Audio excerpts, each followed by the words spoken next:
Salam əziz tələbələr, indi isə hesab əməlləri mövzusuna aid olan belə bir test tapşırığının izahını verəcəm sizə. Gəlin görək burada bizdən nəyi istəyir.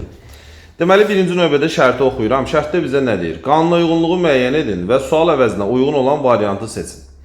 ABC sıfırdan və bir-birindən fərqli rəqəmlərdir. Bu o deməkdir ki, biz rəqəmlərimiz bilirik ki, sıfırdan 9-a qədərdir. Amma təbii ki, biz rəqəm olaraq burada sıfırdan istifadə edə bilmərik.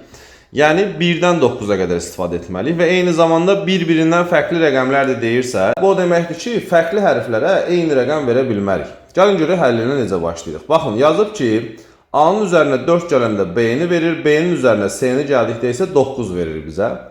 Və daha sonra bizdən nəyi istəyir? Maksimum ABC cəmini və eyni zamanda minimum ABC cəmini istəyir. Daha sonra alınan ədədləri də cəmləyib aşağıda verilmiş variantlardan birini seçməliyik.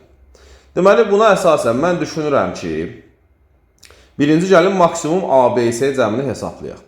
Bu zaman fikirləşirəm ki, B-nin üzərinə C gələndə 9 edir. Bax, yadınızda saxlayın ki, əgər bizdən maksimum rəqəmləri soruşursa, biz çalışmalıyıq ki, rəqəmləri yuxarıdan aşağıya doğru verək. Yəni 9, 8, 7, 6 bu formada yuxarıdan aşağıya doğru gəlməliyik.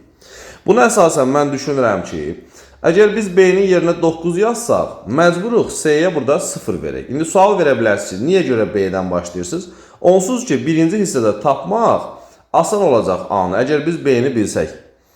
Bu səbəbdən mən B-yə 9 verə bilmədim, axı C-nin qiyməti 0 ola bilməz. Buna görə də mən B-nin qiymətini 8 götürürəm burada. B-nin qiyməti 8 olanda C-nin qiyməti 1 olmalıdır ki, bu 8-in üzərinə 1 gəldiyimiz zaman aşağıdakı 9-u ala bilək. Və B-nin qiyməti 8 isə deməli A 4. Daha sonra gəlin toplayaq. A-nı 4 tapmışıq, B-ni 8 tapmışıq, C-ni isə 1 tapmışıq. 4, 8, 1 bunların cəmi nəyi verdi bizə? Təbii ki 13'ü verdi. Yəni X-in 13 olduğunu tapdıq. Daha sonra biz maksimum olanları tapandan sonra keçirik ikinci işimiz minimum olanları tapmağa. Yəni minimum ABC cəmini tapmağa çalışırıq. Bunun üçün mən düşünürəm ki, məsələn, ABC cəminin minimum olmasını istəyirsə məndən, baxın, A-nın üzərinə 4 gəlib B alıblar. Biz burada A-ya 1 qiyməti versək, B-nin qiyməti olacaq 5. Çünki 1 üzərinə 4 gələndə 5 verir və B də 5-dirsə, deməli C-nin qiyməti neçə olmalıdır ki, aşağıda bizə 9'u versin, C-nin qiyməti də olur burada 4. Daha sonra A-nın qiyməti 1'dir, B-nin qiyməti 5'dir, C-nin qiyməti 4'dür və Y-in də ona bərabər olduğunu tapdım.